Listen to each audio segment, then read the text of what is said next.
Umukiza arahenda abanyara odokia ngo bemeri na miheruka imbabazi zikiriho.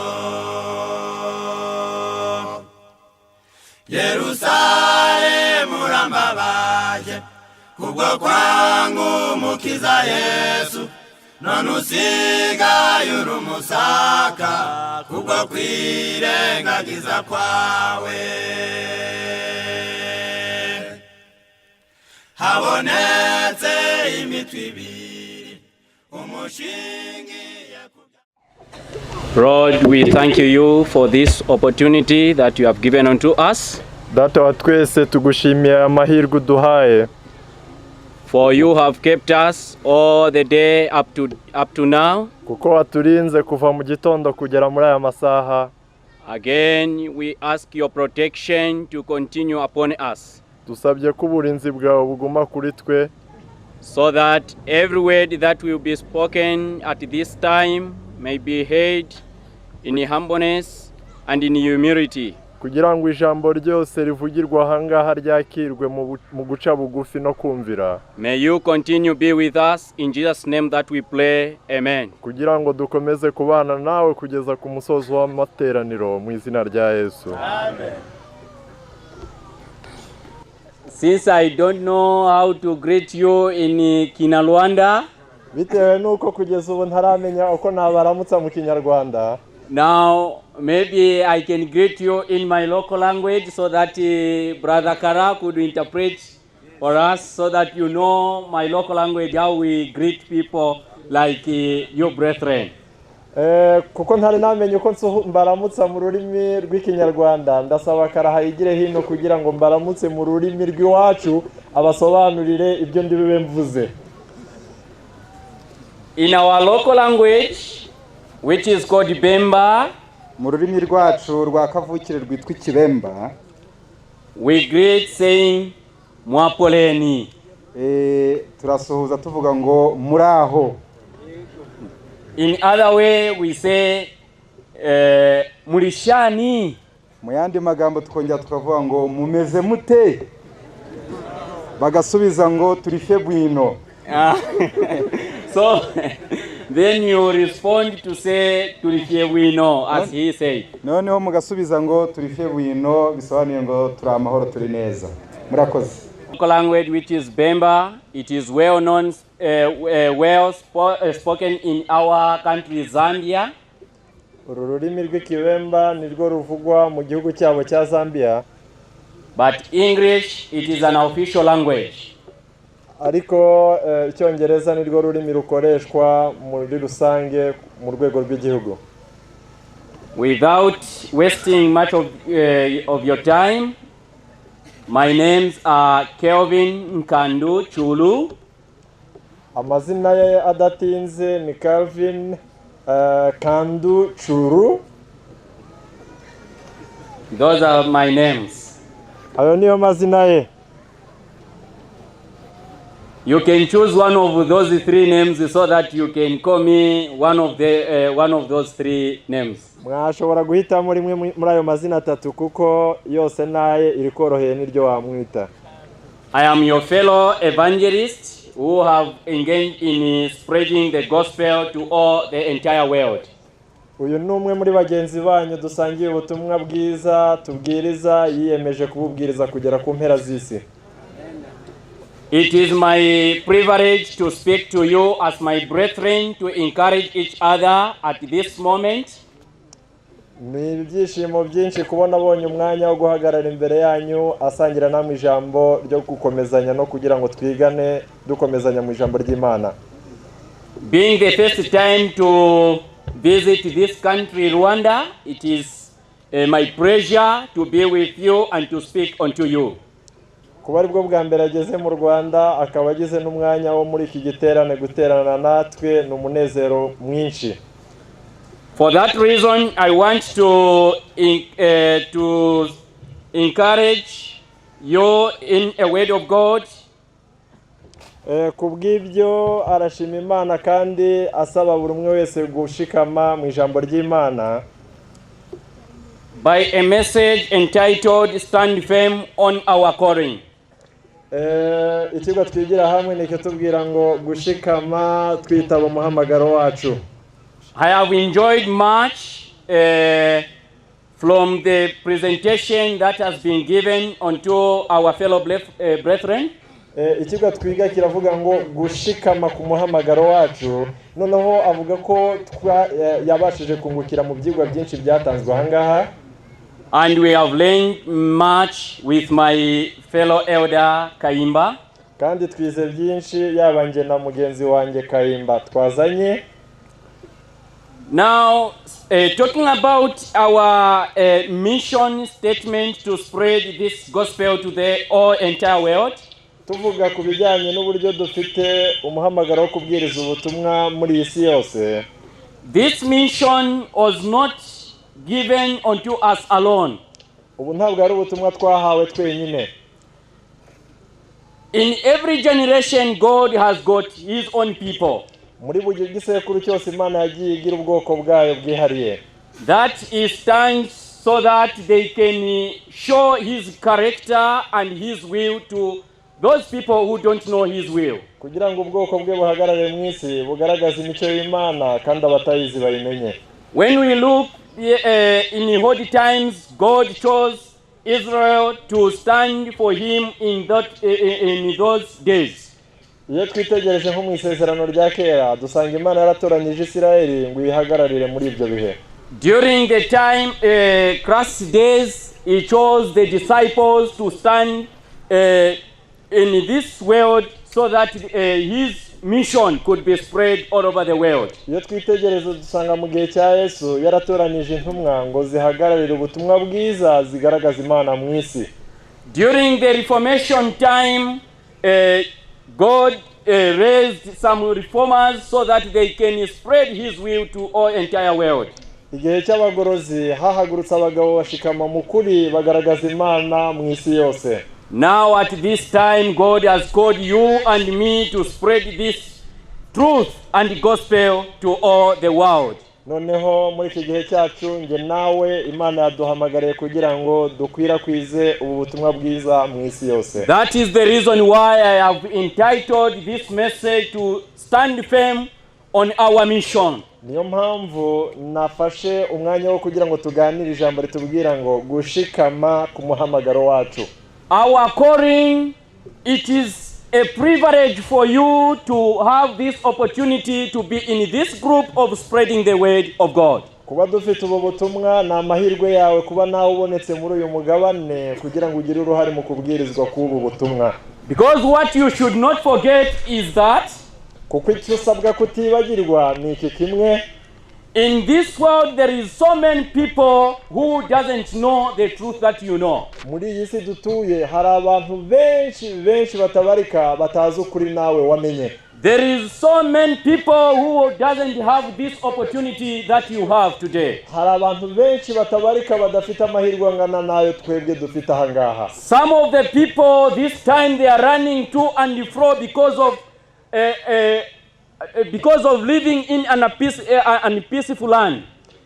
Ahangaha turasanga abantu benshi ibihumbi byinshi birukanka bajya hirya no hino barayobewe aho kuri. Some of the people they have died without the hope of having this warning that you have today. Abenshi nabamaze gupfa ibihumbi byinshi bapfuye bataburiwe nta n'ibyiringiro by'ubugingo buhoraho. Some people now they have laid on their bed struggling for their life.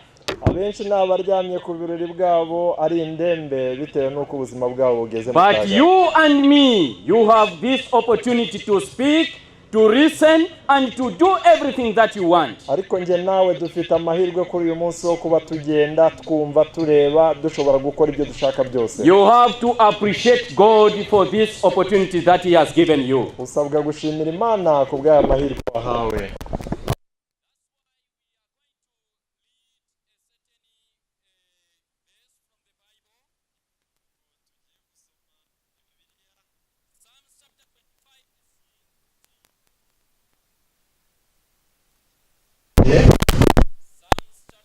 25, verse 14, mu gitabo cya Zaburi it reads, chapter 25, 25 Zaburi verse 14. ku murongo wa 14.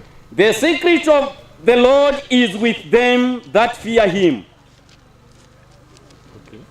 Read the entire verse. Okay, I'll read it again. The secret of the Lord is with them that fear him, and he will show them his covenant. 14 haravuze ngo ibihishwe by'Uwiteka bihishuriwe abamwubaha, azabereke isezerano rye. According to the Bible, what it has said, dukurikije Bibiliya uko ivuze, the secret of God. ibihishwe by'Imana. The word secret, it means some people they know and some they don't know. Iyo byiswe ibanga, abantu bamwe baba babizi, abandi ntabyo bazi. Now he has said he does not give the secret to everyone. Bisobanuye ngo Uwiteka ntabwo amabanga ye yahaye abantu bose. God gave secrets to those people who fear him. Amabanga y'Uwiteka abikijwe abamwubaha. That's why when God gave you a secret, his secret, Niyo mpamvu niba Uwiteka ahisemo kukubitsa amabanga ye, it is because you want to start fearing him. nuko waba waratangiye kumutinya cyangwa kumwubaha. Not only that, Ntabwo ari icyo gusa, he also shows them his covenant. icyo akora kindi nuko abereka isezerano rye. Now, when you look at these words, Iyo urebye aya magambo neza, when God shows you his covenant, iyo Uwiteka akweretse amasezerano ye, you will know what to do uzamenya neza icyo ukwiriye gukora, and what not to do. kandi uzamenya n'icyo udakwiriye gukora. That's why when I said to have this opportunity that you have, Niyo mpamvu navuze ngo kuba dufite amahirwe nk'aya, it means God considered you to be his child. niyo dusobanukirwa neza yuko Imana igufata nk'umwana wayo. You have even to praise him for that reason. Usabwa no gushimira Imana kubw'iyo mpamvu. We continue with the passage which is, I want to quote from this book, Maranatha, Ashaka kugira ngo agire amagambo asoma mu gitabo cya Ellen White cyitwa Maranatha, page 17. kuri page ya 17. It reads, paragraph 1, Turasoma paragraph ya mbere iravuze ngo, it reads, this message, Revelation 14, the 6 to 7, is declared to be a part of the everlasting gospel. ubutumwa buboneka mu gice cya 14 cy'ibyahishuwe umurongo wa 6 n'uwa 7 haratubwira yuko ubu butumwa ari ubutumwa bw'iteka ryose. The work of preaching the gospel has not been committed to angels, Ntabwo umurimo wo kubwiriza ubutumwa bw'iteka ryose wahawe abamarayika, but has been entrusted to men. ahubwo bwahawe abantu. Holy angels have been employed in directing this work. Abamarayika umurimo bahawe nuwo kuyobora uyu murimo. They have in charge the great movement for the salvation of men. Bahawe kuyobora impirita y'agakiza k'abantu. But the actual proclamation of the gospel is performed by the servants of Christ upon the earth. Ariko umurimo wo kwamamaza ubutumwa wahawe abagaragu ba Kristo bari ku isi. Our message that we spread, the three angels message, Ubutumwa dufite dusabwa kubwiriza bw'abamarayika batatu. there is a part that is said to be the everlasting gospel. Harimo igice cyangwa harimo uruhari rwitwa ubutumwa bw'iteka ryose. Why is it called an everlasting gospel? Kuki bwiswe ubutumwa bw'iteka ryose? Because it is from the whole time up to date we are spreading the gospel to give hope to those people who have no hope.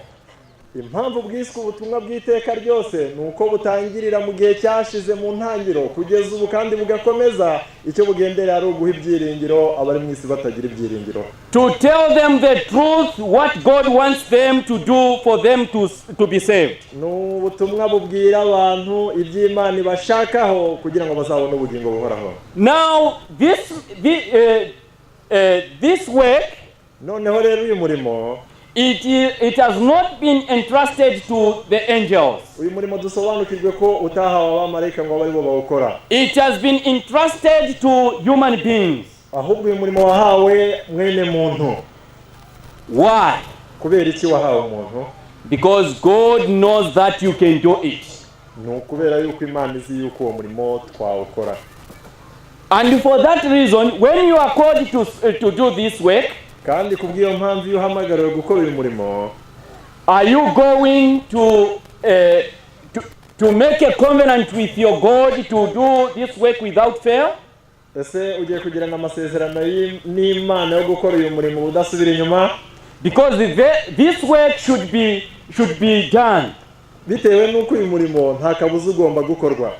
And God to call you and me to do this work, kandi kuba Imana yaguhamagaye nanjye ikampamagara ngo dukore uyu murimo, He has some words to speak to you. ifite amagambo ishaka kuvugana nawe. Since you have been heard the calling kubw'uko wagize amahirwe ukumva guhamagara kw'Imana, and you have responded kandi ukaba waritabye ukaza, and you have come, kandi ukaba uri aha ngaha warahageze, now there is another two things that you should do for you to be qualified to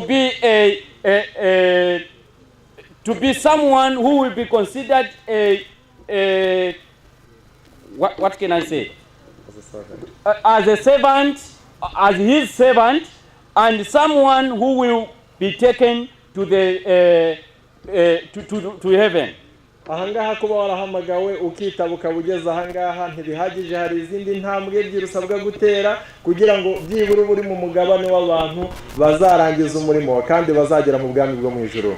Now, when you read Revelation chapter 17 verse 14, noneho iyo usomye Ibyahishuwe 17 umurongo wa 14, it says the King of Kings and Lord of Lords haravuga ngo umwami w'abami n'umutware w'abatware was with them yari kumwe nabo, who were called, abo yari yarahamagaye, and they were chosen, bakaba baratoranijwe, and they are faithful. kandi bakaba bakiranutse. Since you have been called and I have been called, kuva twarahamagawe kandi nawe ukaba warahamagawe, now we need to be chosen. dusabwa gutoranywa. Not only being chosen, bidahagije ngo tugarukire we need gutoranywa, also to be faithful. dusabwa noneho no kuba bakiranutse, As the lesson that we had in the morning, nk'uko ijambo twize mu gitondo ryabitubwiraga. we learned that the only people who will finish this gospel hatubwira yuko abantu bamwe gusa bazashobora kurangiza uyu murimo should be the faithful stewards. ni abantu bazaba ari ibisonga bikiranuka. That's why God says this word in Jeremiah chapter 1 verse 7 to 9.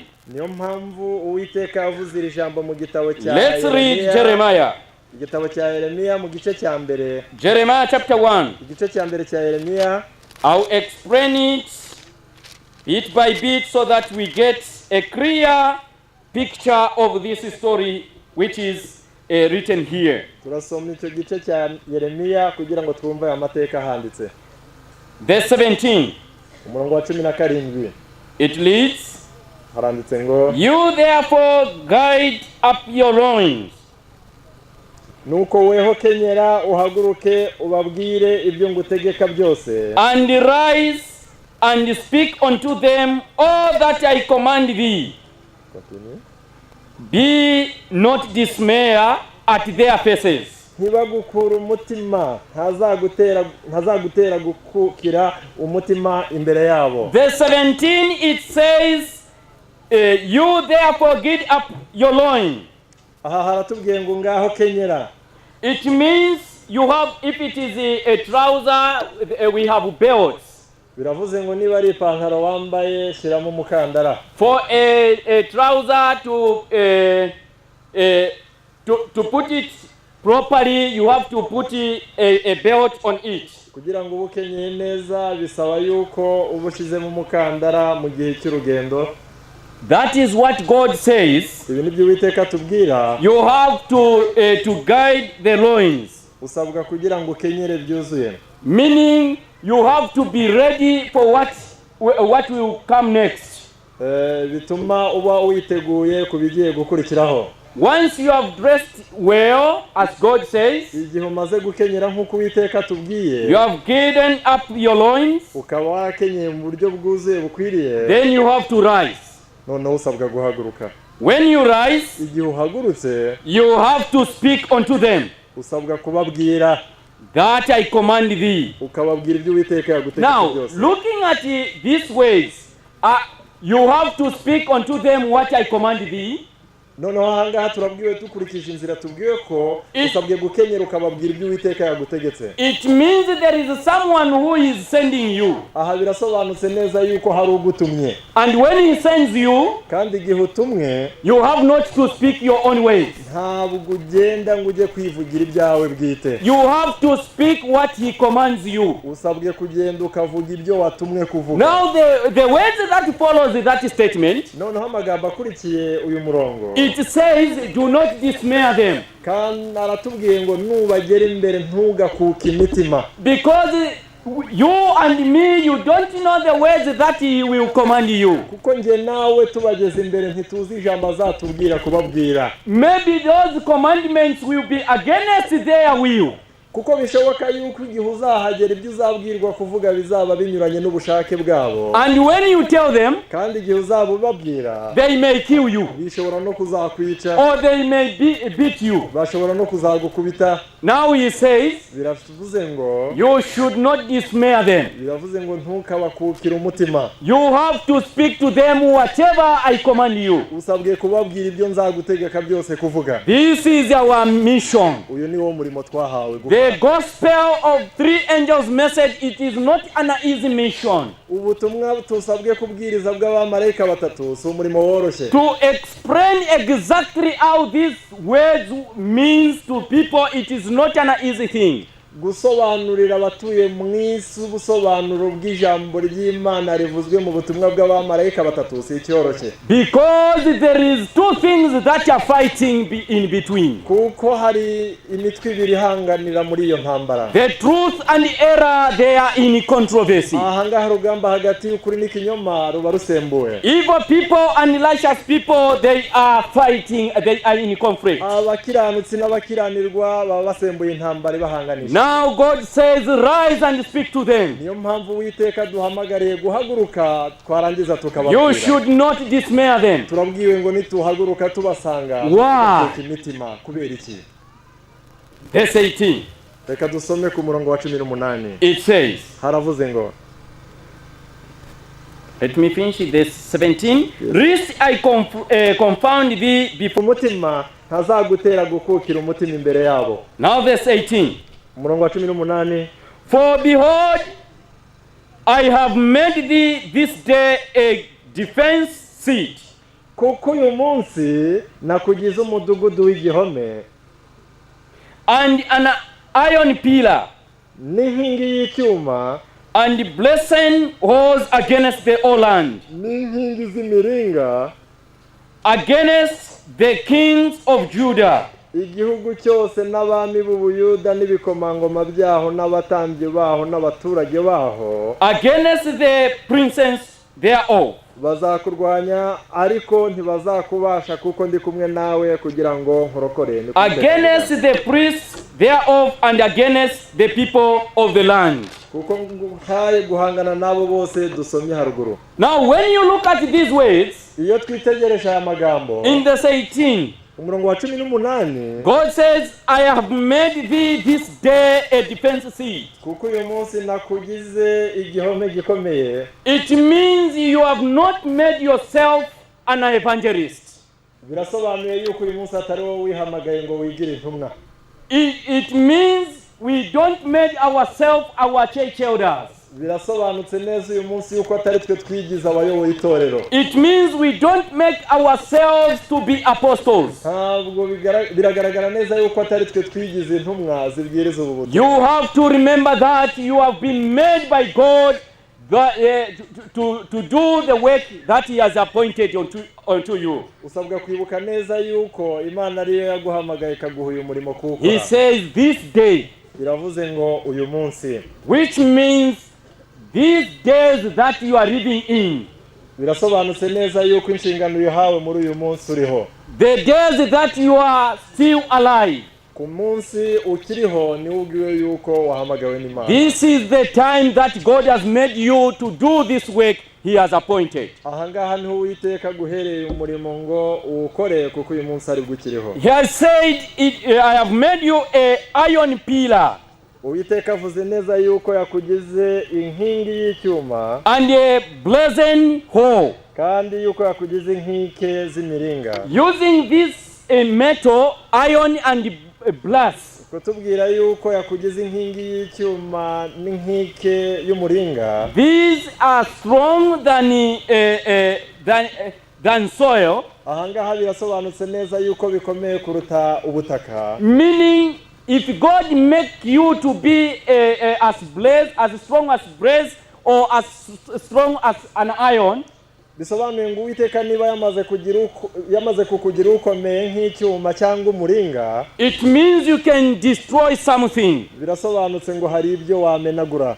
An iron can destroy something, you know it. Icyuma birasobanutse neza yuko hari ikintu cyamenagura kikakijanjagura. That's why God says, I have appointed you as an iron pillar, Niyo mpamvu Uwiteka tubwiye ngo nakugize inkike y'icyuma, that you should go and destroy those errors that has been spread to the kugira world. ngo uhaguruke ugende umenagura ujanjagure ibyo binyoma byose byubatswe mu isi. You and me, we are irons that we should destroy all the errors that Satan has spread to this Nawe world. duhamagawe n'Imana yatugize icyuma kimenagura kikajanjagura ibinyoma byubatswe mu isi na Satani. We are pillars of iron and brass, so that all the errors and corruption which is in the world should be destroyed. Turi inkingi z'ibyuma n'imiringa zigendereye gusenya no kurimbura no kujanjagura ibinyoma byubatswe mu isi. And if we destroy all the errors, then the truth shall triumph.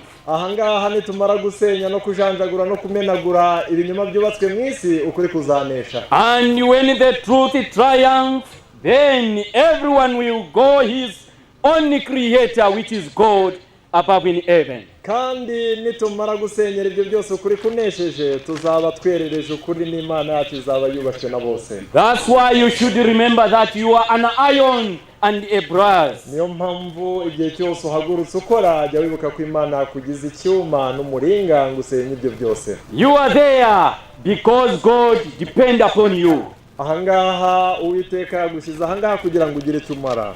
Don't look at anyone, but look at yourself, that God has appointed a work upon you. Ntugire uwo urebaho, ahubwo umenye ngo umurimo w'Iteka yagushinze ni wowe usabwa kuwukora, ni wowe ubwirwa. God wants you to do his work. Imana ishaka wowe ku bwawe ukora umurimo wayo. When you realize the need of the gospel, Igihe cyose uzaba umaze kumenya amakene y'umurimo w'Imana, I want to read the quotation from Testimony Volume 9. ndashaka kugira igihamya nsoma mu gitabo cy'ibihamya by'itorero umuzingo wa 9 n'icyongereza, On page 27, kuri page ya 27 it reads as this. handitswe amagambo akurikira. Page 27, it reads, Muri volume ya 9 kuri page ya 27 haranditse ngo, in English, Testimony Volume 9, page 27. mu cyongereza ni volume ya 9 kuri page ya 27. Time is short, Turabwiwe ngo igihe ni kigufi, and our forces must be organized to do a large work. kandi imbaraga zacu zikwiriye gushyirwa kuri gahunda kugira ngo zikore uyu murimo. Our prophet says the time is short. Umuhanuzi kaza aratubwiye ngo igihe dufite ni kigufi cyane. Knowing that the time is short, you and me should be urgent to spread this gospel. Tumaze kumenya neza yuko igihe ari kigufiya, dusabwe gukora umurimo mu buryo bwihuse. There is a lot of things that people they don't know about God in this world. Hari ibintu byinshi abantu batari bamenya birebana n'ubutumwa bwiza kandi bari mu isi. And the only one God depend upon to let these people know it's you and me. kandi aho Imana yishingikirije kugira ngo ubutumwa bumenyekane mu isi ni kuri nje nawe. Now, seeing that the time is short, kandi tumaze kwitegereza tukamenya neza yuko igihe dufite ari kigufiya, God says our forces must be reorganized Imana idusabye yuko imbaraga zacu twongera kuzegeranya to do a large work. kugira ngo dukore umurimo wagutse. We should be organized, Dusabwe kujya kuri gahunda, knowing that the time is short. tuzi neza yuko igihe ari kigufiya. It continues. Turakomeza hepfo. Laborers are needed Abakozi barakenewe. who comprehend the greatness of the work Ni bande basobanukiwe uburemere bw'umurimo, and who will engage in it, ni bande biteguye kwinjira mu mirongo y'umurimo, not for the wages they receive, batagendereye kubona ibihembo, but from a realization of the nearness of the end. ahubwo babitewe no kumenya neza yuko iherezo rya byose riri. Laborers are needed. Abakozi barakenewe. God needs laborers to all the entire world. Imana ikeneye abakozi mu isi yose. He needs laborers to all the nations in this world. Imana ikeneye abakozi muri isi yacu. Hari mushiki wacu waturutse Mahama mu nkambi ukeneye ko bagira icyo bamukorera ku cyangombwa cye. Ngaho nabanguke. Arahari niba ari umwe niba ari babiri bansange hano inyuma. Okay, it was an urgent announcement. Let's continue. Okay, let's continue. I was saying the laborers are needed Twasomaga yuko abakozi bakenewe who comprehend the greatness of the work. bumva neza uburemere bw'umurimo. God does not want laborers who are lazy, Imana ntabwo yishimira abakozi bafite ubunebwe, who don't know their mission. batazi neza umurimo uri imbere yabo. God wants laborers who realize the greatness of the work. Imana ishaka abakozi basobanukiwe neza ubwaguke n'uburemere. When we realize the greatness of work, tumaze gusobanukirwa neza uburemere bw'uyu we murimo, will be urgent on spreading the word of God. tuzihutira kugira umwete wo kubwiriza ubutumwa no kubwamamaza. We will go up and down spreading the word of God, tuzemera kumanuka tuzamuke tujye hirya no hino twamamaza ubutumwa bwiza, because we will know the time is short. bitewe nuko tuzaba dusobanukiwe yuko igihe ari kigufiya. It also says, haravuze ngo who will engage in it? ni bande biteguye kwinjira muri uyu murimo. Once they realize, they comprehend the greatness of the work, uhereye aho bazaba basobanukiwe neza uburemere bw'uyu murimo, they will engage in it. baziyemeza kwinjira muri uyu murimo. They will not sit down with doing nothing, ntabwo bazemera kwicara bakora ubusa, because they know why they have been called, kuko bazaba basobanukiwe neza impamvu bahamagawe, and their mission, they know it very well. kandi bazaba basobanukiwe neza umurimo uri imbere yabo. That's why they will go with that bold and vigorous that they should do the work with power and humility. niyo mpamvu bazahagurukana umwete n'imbaraga bagakora umurimo bafite kwicisha bugufi. They say, but not for the wages they receive. abo bazaba bemeye gukora umurimo batabitewe no guhembwa. These laborers will not consider the wages. aba bakozi ntabwo bazajya bicazwa no gutekereza. They will not be thinking about the wages. ntabwo bazigera bagira igitekerezo na kimwe. All they will think of, icyo bazatekereza gusa, it is the salvation of the souls. bazaba baremerewe gusa n'imitima irimbuka bashaka agakiza kayo. Then they say, hepfo haravuze ngo but from a realization of the nearest of the end. ahubwo bazaba bafite umwete babitewe neza no kumenya ko iherezo rya Since byose the time is very short, bitewe nuko bazaba basobanukiwe nuko igihe ari kigufi, the end is near. iherezo rya byose riri bugufi. Do you know that the end is near? ese namwe murabizi ko iherezo riri bugufi? That's why now look at the world. niyo mpamvu nawe urebye mu isi, How many people who knows the truth that you know? ni bangahe mu isi bafite basobanukiwe neza If you ukuri see the population of this country, Rwanda, uramutse urebye abaturage b'iki gihugu cy'u there Rwanda, are many people who don't know the truth that you know. hari ibihumbi n'ibihumbi by'abatazi uku kuri twamenye. What do you think if they die without the hope? Uratekereza iki baramutse bapfuye nta byiringiro bafite? Do you know that they may die before you reach them? Wari usobanukiwe neza yuko hariho abari bupfe bataragerwaho n'ubutumwa bajyaniye? What do you think if they die before you reach them? Utekereza ko uramutse ubagezeho barapfuye batagira ibyiringiro? That's why we have to be urgent. Niyo mpamvu dusabwe kugira umwete. Reason because the time is short. Impamvu twihuta nuko igihe ari And the world can come to an end. kandi sishobora kugera ku iherezo igihe cyari cyo cyose. Now upon realizing that, Umaze gusobanukirwa wararebye neza ibyo, we have to go forth to tell them. dusabwe kujya mbere tubwiriza ubutumwa bwiza. If everyone should can engage in this work, Biramutse buri wese yemeye kwinjira muri uyu murimo, this work can come to an end at a prescribed time. ubu butumwa twaburangiza mu gihe cyagenwe n'Imana. It continues like this. Hepfo harakomeje hagira hati, It says the time demands great efficiency and great consecration.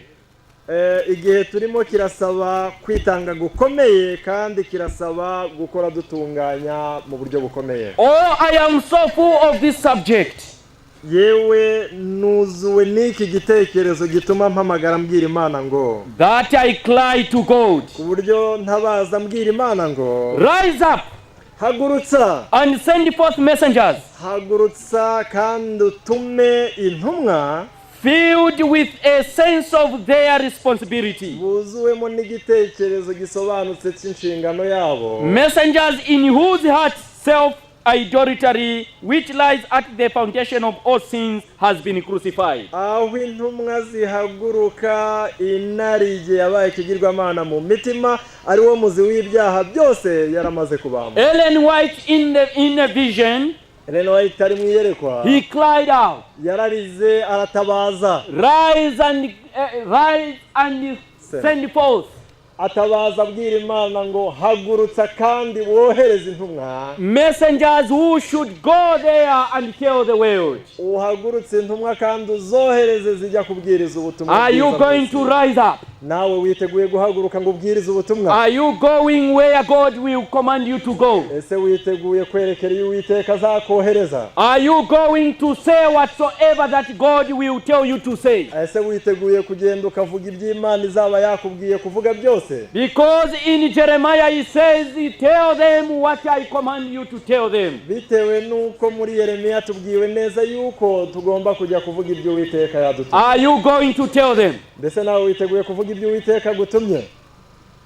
You have to do the work that God has entrusted upon us. Usabwe gukora umurimo Uwiteka ahisemo yuko dukora. We continue in verse 3. In verse 19, the last verse in Jeremiah. Turasoma umurongo uheruka mu gice cya 10, mu gice cya mbere umurongo wa 19. In Jeremiah, the last verse. Yeremiya igice cya mbere ni umurongo wa 19. In verse 19 it says, umurongo wa 19 haravuze ngo, and they shall fight against thee, bazakurwanya, but they shall not prevail against thee. ariko ntibazakubasha, For I am with thee, kuko ndi kumwe nawe, said the Lord, kugira ngo nkurokore, to deliver thee. kugira ngo nkurokore ni Uwiteka avuga. When you listen to these words, Iyo uteze amatwi neza ya magambo, in the 18 they mentioned some people. muri umurongo wa 17 hari amagambo bavuze ku bantu runaka.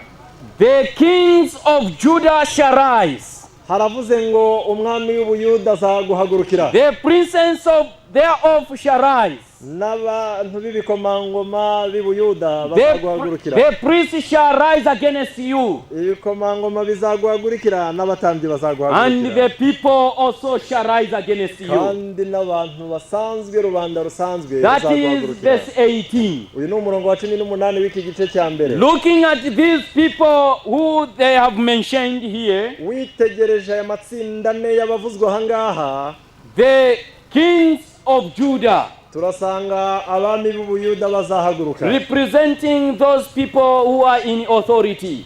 bahagarariye abami n'abatware bari mu bubasha bwo muri iyi si. And not only that, ntabwo ari abo gusa, there is people who are advisors to those people who are in authority. hari abajyanama bari hafi y'abafata ibyemezo muri izo nzego. Not only that, si abo gusa, God is sending you where there is also other churches.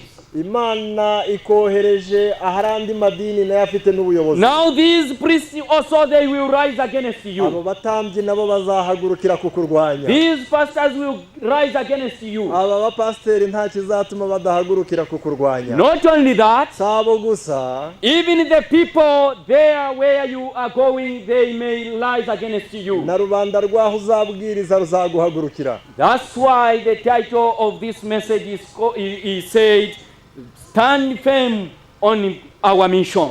niyo mpamvu ikigwa twahisemo kwiga kitubwira ngo gushikama. Why should we stand firm? kuki dusabwe guhamagarara dushikamye ku muhamagaro wacu? Because this mission that God has given unto us, ni ukubera yuko ubutumwa bwiza Imana yaduhaye it is not an easy mission. ntabwo ari ubutumwa bwiyoroshye, Because it will destroy all the errors that has been spread. icyo bugendereye ni ugusenya ikinyoma cyose kiri muri iyi si. And those people who are in error, it is not easy for them to give up their errors. kandi ikindi gikomeye ni uko abatuye muri iyi si bashyigikiye ibyo binyoma atari ikiboroheye kubitera umugongo ngo babireke. Some of them, when you tell them the truth, bamwe muri bo iyo babwiye ijambo ry'ukuri they can even rise against you. bashobora guhagurukira kukurwanya imbonankubone. Now God says these people will rise against you. noneho Uwiteka mu kuduhanurira tubwiye yuko aba bantu bazahagurukira The kuturwanya. priests will rise against you. abatambyi bazahagurukira kuturwanya. Even people where you are going, they may rise against you. n'abantu bazahagurukira kukurwanya aho uzaba ujya. Now verse 19, it says you should remember that God will be with you. noneho umurongo wa 19 uratubwiye ngo Uwiteka azaba ari kumwe nawe. Once you receive the light igihe cyose uzaba ubonye umucyo and you believe the light kandi ukaba wizeye yuko wari umucyo and you trust the one who has sent you, ukaba wiringiye uwaguhaye ubwo butumwa akanakohereza. these people, even if they may rise against you, you will stand firm and tell them the truth. aba bantu naho baguhagurukira wiringiye uwagutumye uzashikame uzahagarara ukomeye. That is what God wants to you. ibi ni byo Uwiteka gushakaho. God wants you to stand firm. Uwiteka ashaka ko uhagarara ushikamye. When we are reforming, igihe dukora umurimo w'ubugorozi remember that there is other people who have a different mission. jya wibuka yuko mu isi hari abandi bafite undi murimo bakora. There is also other groups that has been lies by the devil.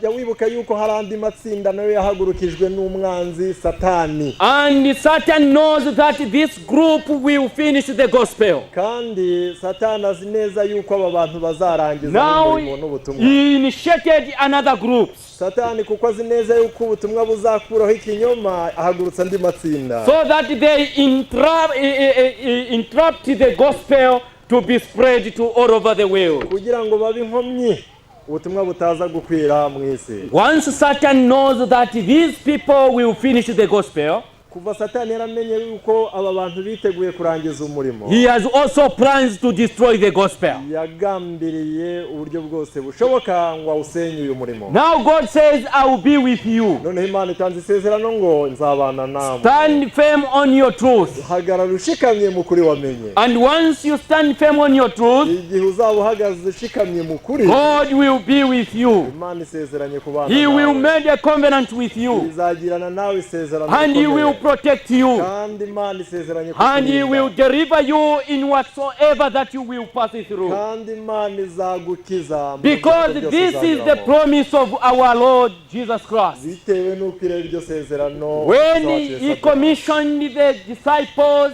in Matthew chapter 28 verse 19, igihe Yesu yatumaga bigishwa be muri Matayo 28:16, when he tell them go to all the world to spread the gospel, igihe yababwiraga ngo nimugende mu mahanga yose mubwiriza abari mwe bose he ubutumwa says, bwiza, I will be with you on up to the end of the world. yarababwiye ngo mugende mugera ku mpera z'isi kandi nzaba ndi kumwe nawe. I will be with you up to the end of the time. Isezerano yavuze ngo nzabana namwe kugera ku mperuka y'ibihe. If you stand upon the promises of God, Uramutse uhagaze mu masezerano y'Imana, nothing will make you to be dismayed. nta kintu na kimwe kizagutera ubwoba ngo kikuneshe. Nothing will make you to tremble.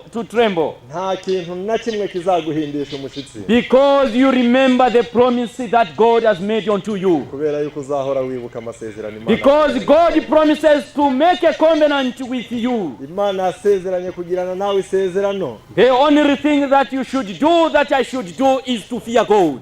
Icyo nge nawe twasabwe ni ugutinya Imana no kuyubaha. Once you fear God, Igihe uzaba ubonetse mu mugabane w'abatinya you walk Imana, in His own will, ukaba wiringiye ushaka gukora ubushake you bwawe keep the gusa, commandment of God ukaba witeguye kumvira no kubaha amategeko and His yayo, testimonies. ukaba witeguye kumvira ibihamya byayo. He has promised to be with us. Isezerano riravuze ngo izabana natwe.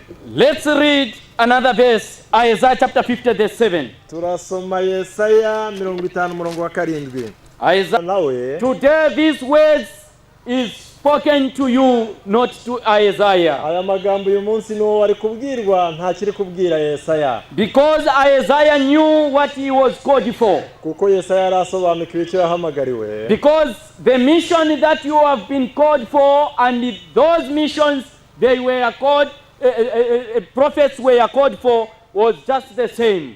Bitewe nuko ubutumwa n'umurimo abahanuzi ba kera bahamagariwe gukora n'uwo duhamagarirwa uyu munsi gukora n'umwe.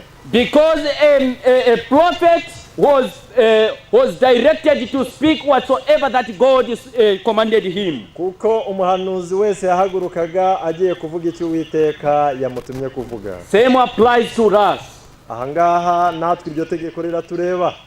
You are commanded to speak whatsoever that God says to speak. Nawe watumwe kuvuga icyo Uwiteka yagutumye kuvuga, nta kindi wongereho. That's why Isaiah said, I will not be ashamed. Niyo mpamvu Yesaya avuze ngo ntabwo nzakorwa n'isi. I thank you, my brethren who were persecuted sometimes when they were giving the testimony here. Ndashima Imana ku bwa bene data batubwiraga ibyago bagiriye mu mayira mu minsi mike ishize. And I was touched with that testimony. Kandi ubuhamya bwabo bwankoze ku mutima. Because the treatment that they passed through, they were not dismayed. Kuko mu bibazo bahuye nabo ntibacogoye ngo bacike intege. They continued and being determined with their work.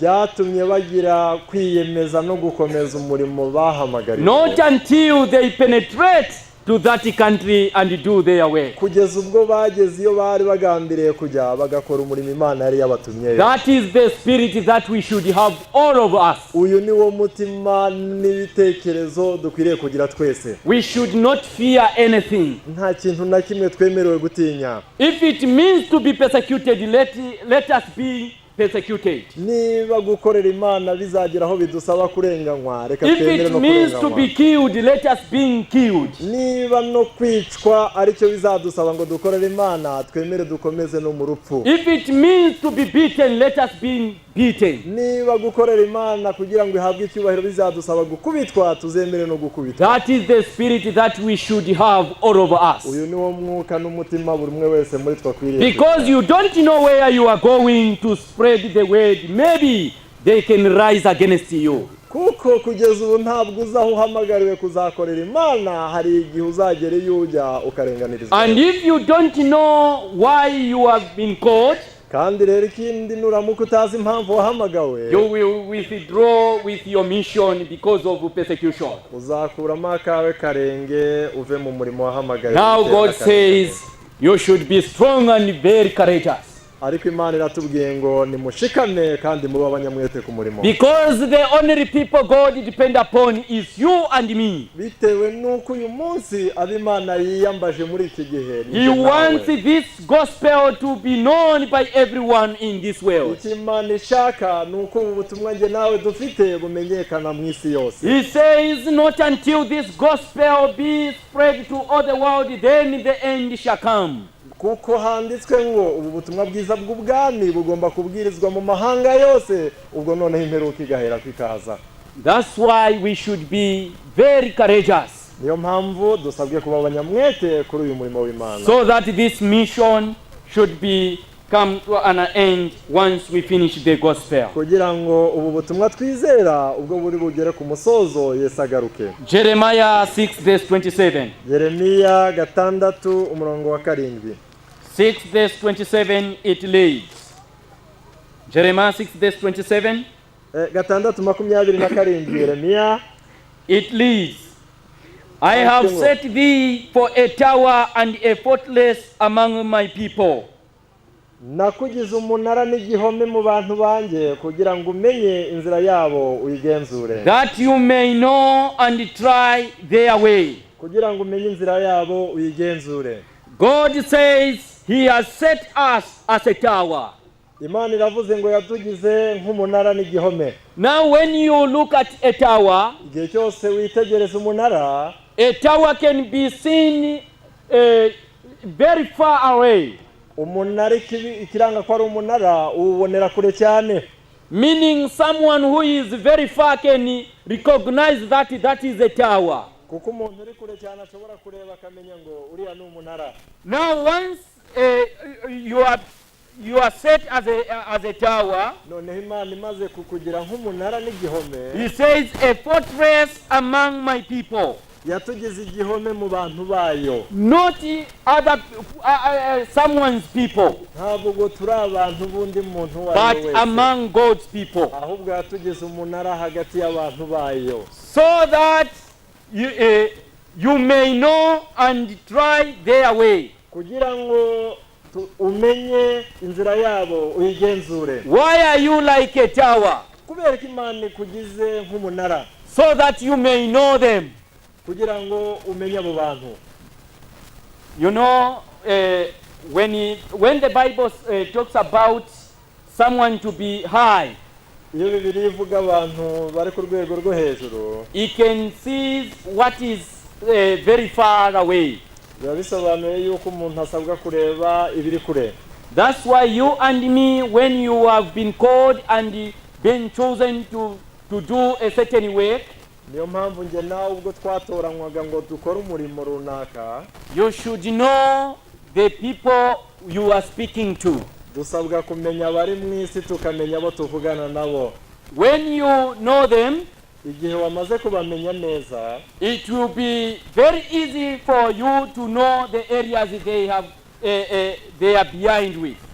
Usabwa kumenya noneho inzira bagendamo nabi izarizo. You will even know their errors. Uzasobanukirwa umenye neza n'ibinyoma byabo. You will know where they need your help. Uzasobanukirwa neza aho bakeneye ubufasha bwawe. And then it will be very easy for you to help them where they need. Icyo gihe bizakorohera kumenya icyo bafashisha. It also says you will try their ways. Kandi biratubwiye ngo uzashobora kunagenzura inzira zabo. How should we try them? Mbese tugenzura inzira zabo dute? Using the written word. Nta kindi dukora ni ugukoresha ijambo ry'Imana. When we try them with the word which is written, iyo tubagenzuje ijambo ry'Imana uko ryanditse, we are going to give them the right information that they are needed. Icyo gihe tuzabaha amakuru bakeneye kandi batari bayafite. So as missionaries, noneho nk'intumwa, as gospel workers, nk'abagaragu bakora as umurimo w'Imana, evangelists, nk'ababwiriza ubutumwa bwiza, we have to know exactly what the word says. Dusabwa kumenya mu buryo busobanutse ijambo ry'Imana rero. So that we give the right information to the people. Kugira ngo abatuye mu isi tubaho ubutumwa bwuzuye buri bwo. God depend upon us.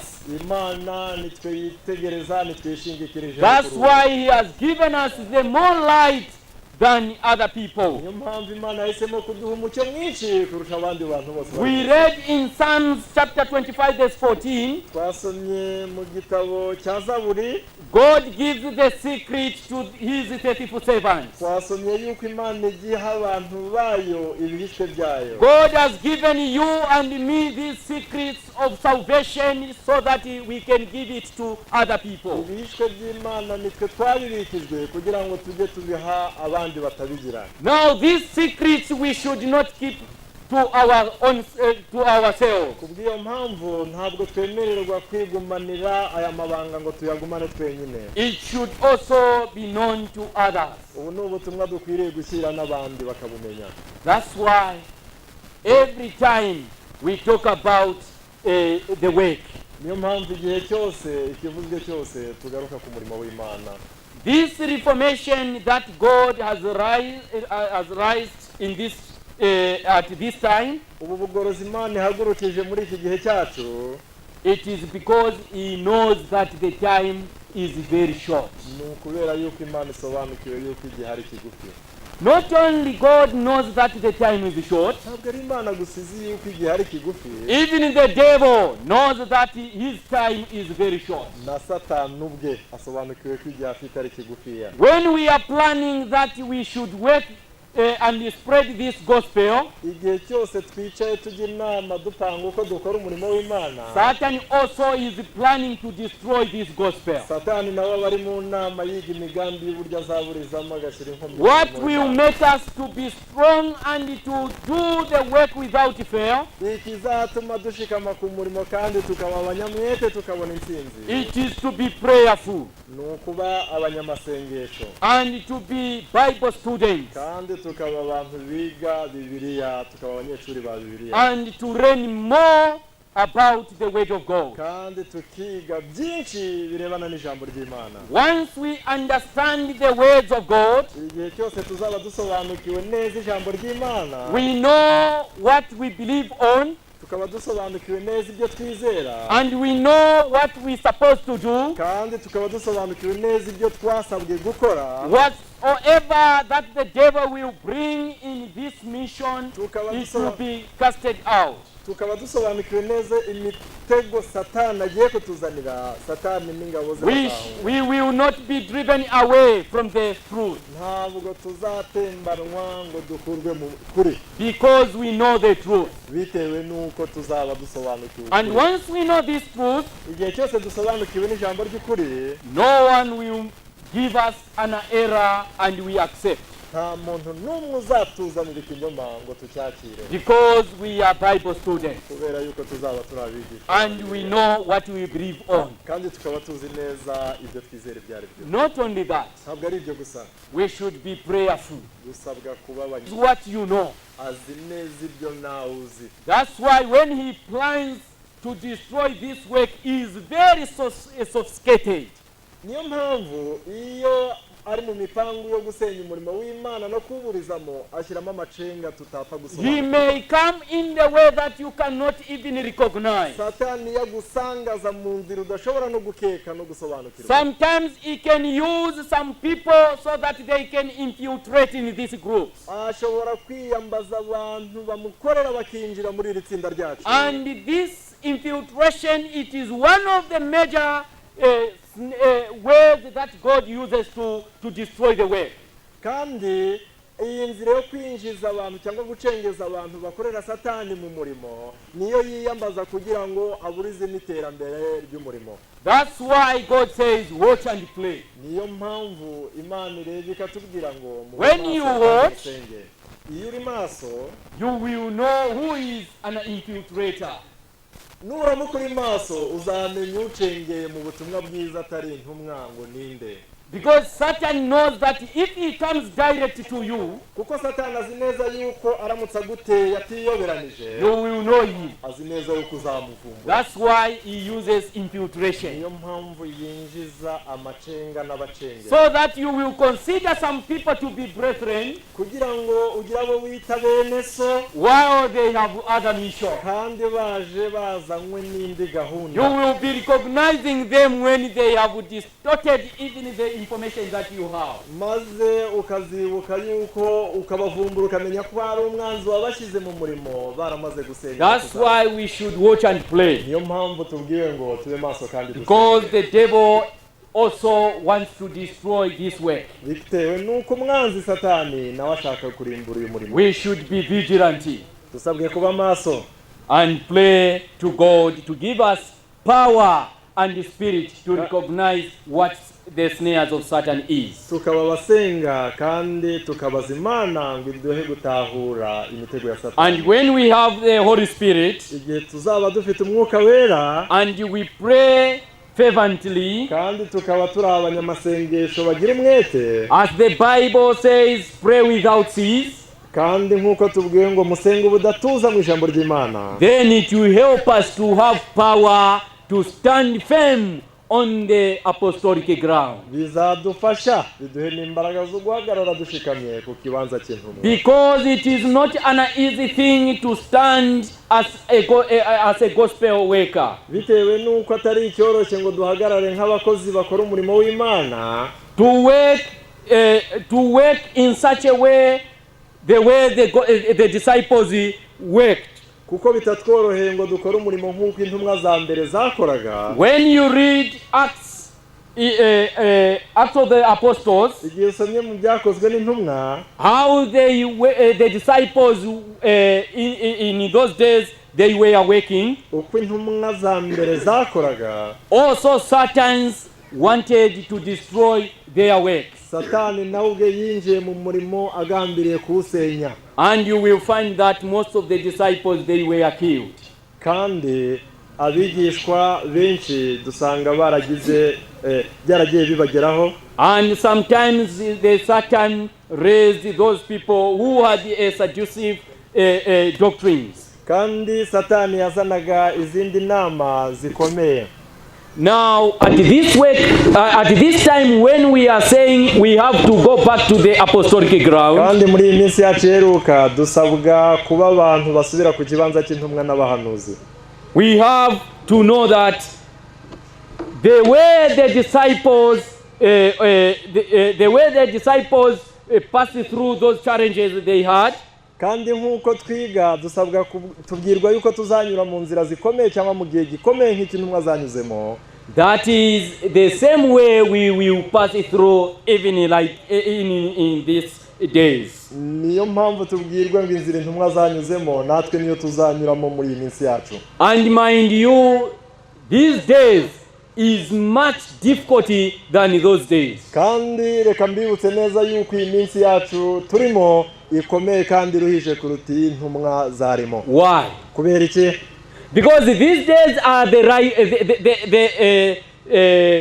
the last days. Bitewe nuko iyi minsi turimo ni iminsi y'imperuka.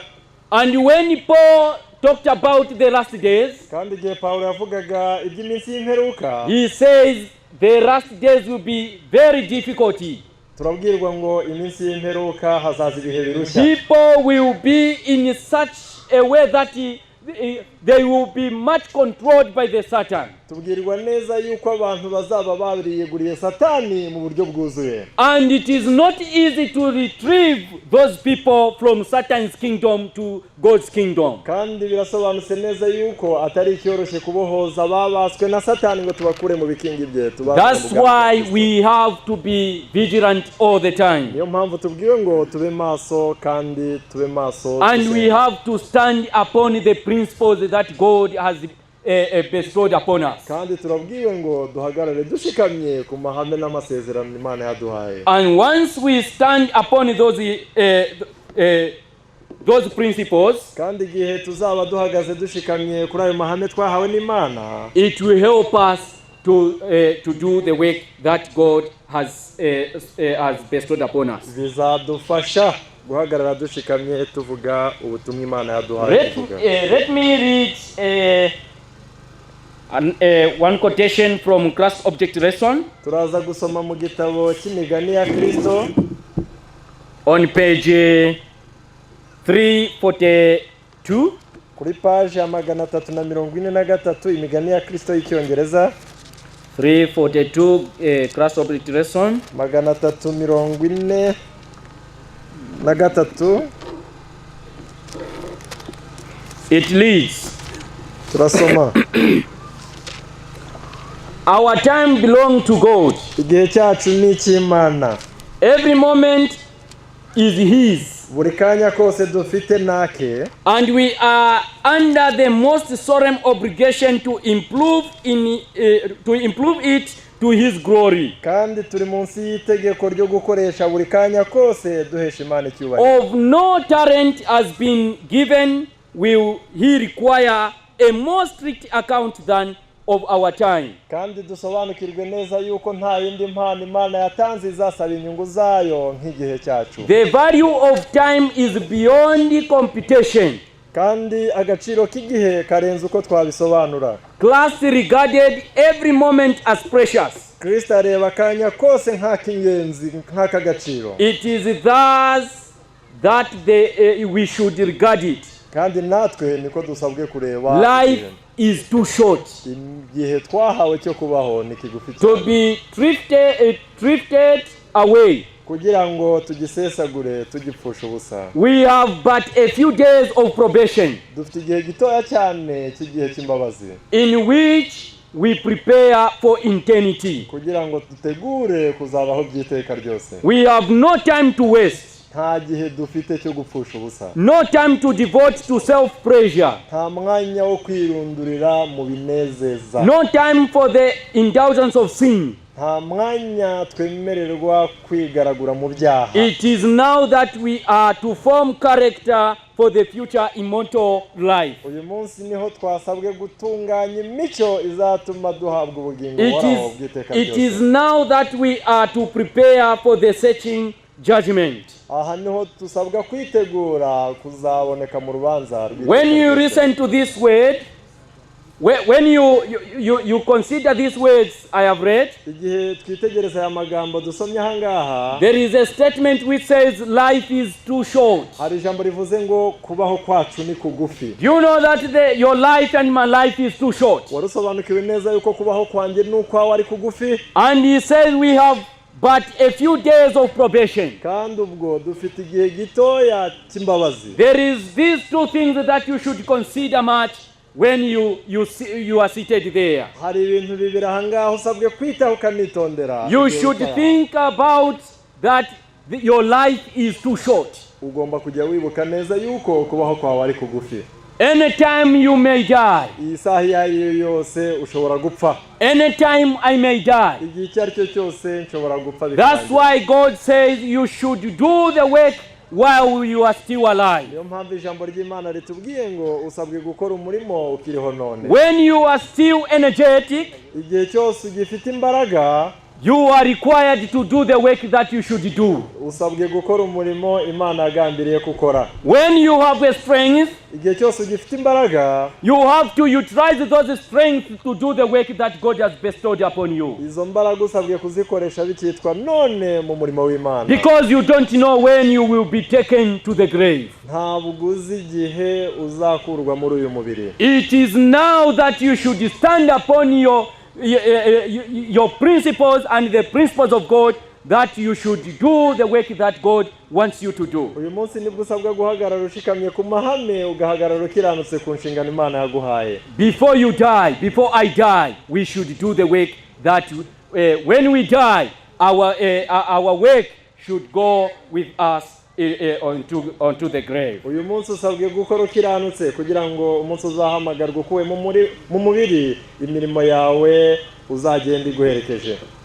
The other thing that you should consider, hari ikindi kintu usabwe kwitaho. It says we have a short time of probation. Tubwiwe neza yuko igihe cy'imbabazi ari kigufiya. Looking at the time, witegereje ku gihe dufite, the time of probation is about to be closed. Igihe cy'imbabazi kirenda kurangira. Soon and very soon the probation will be closed. Vuba ndetse vuba cyane iherezo rya byose riri bugufi. This is the time to make everything right, so that you prepare time to repent for his prostitution. umusambanyi ntabwo azaba agifite umwanya wo kujya kwihana When ubusambanyi the bwe. prohibition closes, igihe imbabazi zizaba zirangiye a thief will not have time to repent his unfaithfulness. ni ukuri umujura ntabwo azaba agifite umwanya wo kwihana kwiba. When the prohibition closes, igihe imbabazi zizaba zirangiye a drunkard will not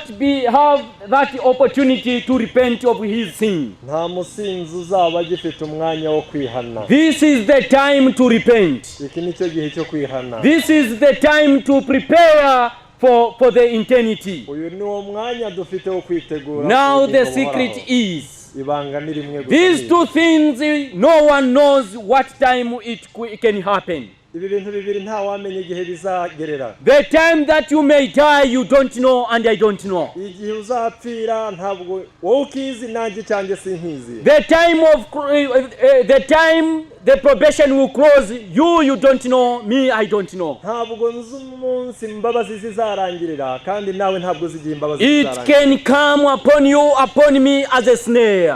twese yaba njye yaba nawe ibyo byombi byatugeraho isaha iyo ari yo yose dutunguwe nk'umutego. That's why when we have this opportunity to learn these ways that we are learning today, niyo mpamvu igihe tubonye amahirwe yo kwiga ijambo ry'Imana nk'uko turi kwiga, we should realize upon our lives. dukwiriye kureba neza tukitegereza We ibyatubayeho. should think about everything to put it right before the time closes. uyu munsi dusabwe kureba ibyo dukora byose tukabishyira muri gahunda mbere y'uko imbabazi zirangira, So that when you die, you are already prepared. kugira ngo umunsi wose igihe wapfa ube witeguye, So that when probation closes, you are already prepared. kugira ngo isaha y'imbabazi nigera irangiye nawe uzaboneke mu mugabane. Remember that the investigative judgment is still going on. ujye wibuka neza urubanza kagenzuzi yuko rukomeje. While we are preparing to spread this gospel to all the world, igihe cyose dukomeje kubwiriza ubutumwa dushaka ngo bukwire mu isi yose, we should consider even that the time of probation is about to an end. dusabwe kumenya ngo ubwo tubwiriza ubutumwa tubushyira amahanga yose ngo tubugeze ku mpera z'isi, iherezo ry'imbabazi naryo riregereje. So every time igihe cyose you have to think about these two things. usabwe kwibuka ibi bintu bibiri. What of those people if they die without having this truth that I have? ujye wibuka neza igihe utekereza, ujye utekereza igihe abantu bashobora gupfa bataramenya ubutumwa wahawe. You should also think about what of if the probation closes when those people they have not yet heard the message. ujye wibuka neza kandi igihe imbabazi z'abantu ku bantu zizaba zirangiye, igihe cy'imbabazi kirangiye abantu bataraburirwa. How will you answer God when he asks you about the time he gave you to spread this message? igihe Imana izakubaza ibyo wakoze mu murimo wayo yaguhaye ubutumwa bwayo, uzabisobanura ngo iki? So I am encouraging you at this time so that we encourage each other to stand upon the principles that God has bestowed upon us. niyo mpamvu aha mpahagaze nshishikariza buri umwe wese guhagarara ashikamye ku muhamagaro wacu. Our mission is to spread this word. ubutumwa twahawe, umurimo dufite ni uwo kwamamaza ubutumwa mu isi yose, And the time, remember, it is very short. kandi mwibuke uko twasomye yuko igihe ari kigufi. That's why every time we should think about other people and other souls who are dying without hope. niyo mpamvu igihe cyose dukwiriye kwibuka abandi bantu bariho mu isi batagira ibyiringiro kandi bariho bari gupfa batarabona ibyiringiro. Let's do the part that we can do before the time ends. reka buri wese akora icyo asabwa gukora kandi icyo ashoboye agikore hakiri kare.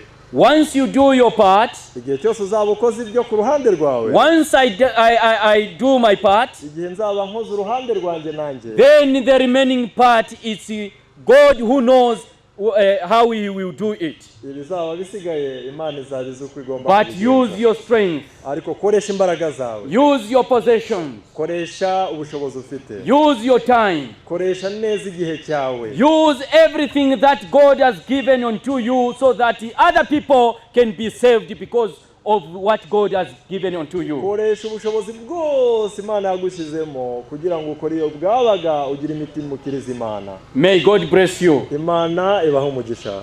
Amen. Amen. Umukiza arahenda Abanyalaodikiya ngo bemere na miheruka imbabazi zikiriho. Yerusalemu urambabaje kubwo kwangu Umukiza Yesu, none usigaye uri umusaka kubwo kwirengagiza kwawe. Habonetse imitwe ibiri umushingiye ku bya